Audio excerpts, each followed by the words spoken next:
దావీదుకు దేవుడు ఒక కుమారుని ఇచ్చాడు, చనిపోయాడు కొడుకు.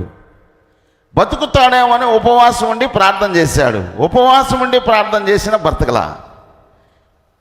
గుసగుసలు ఆడుకుంటున్నారు ప్రజలు. గుసగుసలు ఆడుకుంటుంటే ఏంటి ఇలా గుసగుసలు ఆడుకుంటున్నారని అసలు పలకరించడానికే భయపడిపోయారు ప్రజలు.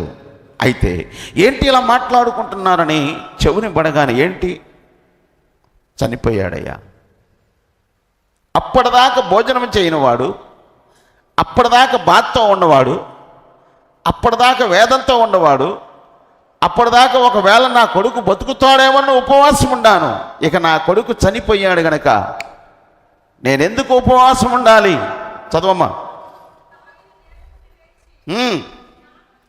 స్నానము చేసి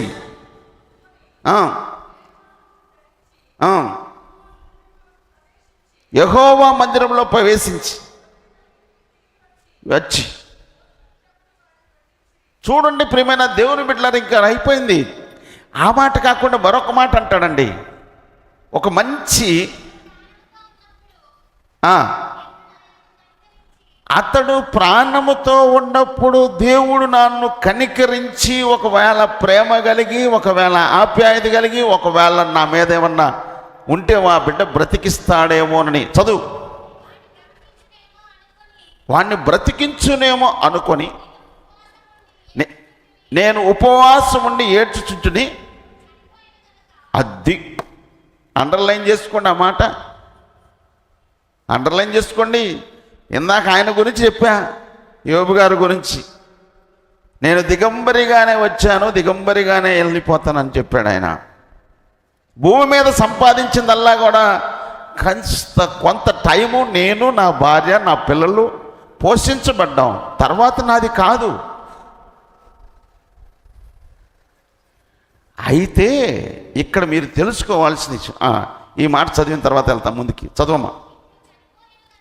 ఇప్పుడు చనిపోయిన గనుక ఇంకెందుకు నేను ఉపవాసం ఉండాలి, అవసరం లేదు. వానిని నేను తిరిగి రప్పించగలనా? ఇప్పుడు అండర్లైన్ చేసుకోవాలి మీరు. ఇక్కడ అలా అండర్లైన్ చేసుకోండి, కింద అండర్లైన్ చేసుకోండి. ఏమని చేసుకుంటారు? నేను వాని యొద్దకే పోవుదును కానీ వాడు నా యొద్దకే మరలా రాగలడా? నో, రాడు. మా అమ్మ కూడా పెద్ద కొడుకు చిన్న కొడుకు చనిపోయినప్పుడు వేదన, దుఃఖము, బాధపడుతుంటే, ఎందుకమ్మా నీ పిల్లలు చనిపోయారు చిన్న వయసులో, ఇదిగో నా దగ్గర ఉండారు, నువ్వు బాధపడబాకు. దేవుడు స్వరం వినపడి మాట్లాడిందాక అమ్మకి నెమ్మదే లేదు. ఈరోజు కొంతమంది కుటుంబాల్లో చనిపోయినప్పుడు చనిపోక ముందు పిల్లలను జుట్టు నేర్చుకోండి. చనిపోక ముందు ప్రవర్తన మార్చుకోవాలి. దావీదు కొడుకు చనిపోవటానికి కారణం ఏంది? ఎవరికి తెలియదా? ఇక్కడ కూర్చున్న వాళ్ళకి. ఎందుకు చనిపోవటానికి కారణం? చనిపోవటానికి కారణం ఏమనుకున్నారు? దేవుని మాటను వినకుండా శరీర సంబంధమైన కోరికను తీర్చుకోవటానికి కోసం సైన్యంలో పనిచేస్తున్న వ్యక్తిని నిర్దాక్షిణంగా చంపించి తను చేసిన పాపము ఫలితమే. అందుకే ముందుగానే రాసి పెట్టాడు, ద్వితీయోపదేశకాండంలో రాసి పెట్టి పడేశాడు.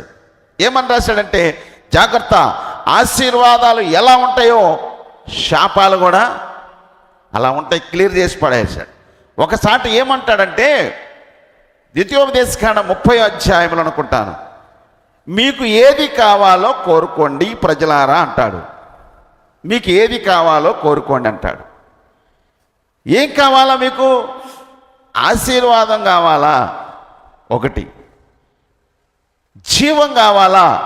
రెండోది. మరణం కావాలా? కోరుకోండి. చూడుము,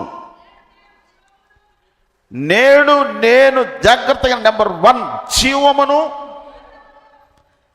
రెండవది మరణమును, మూడవది కీడును,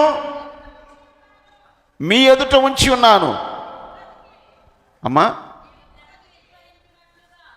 నీవు బ్రతికి విస్తరించినట్లుగా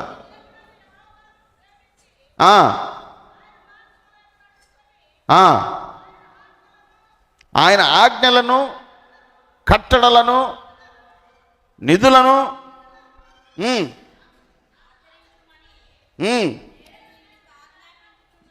చాలమ్మా. దయచేసి ఇవన్నీ ఎందుకు చెప్తున్నాడంటే, మీ ఎదుట ఉంచాను, మీకు ఏది కావాలో కోరుకోండి.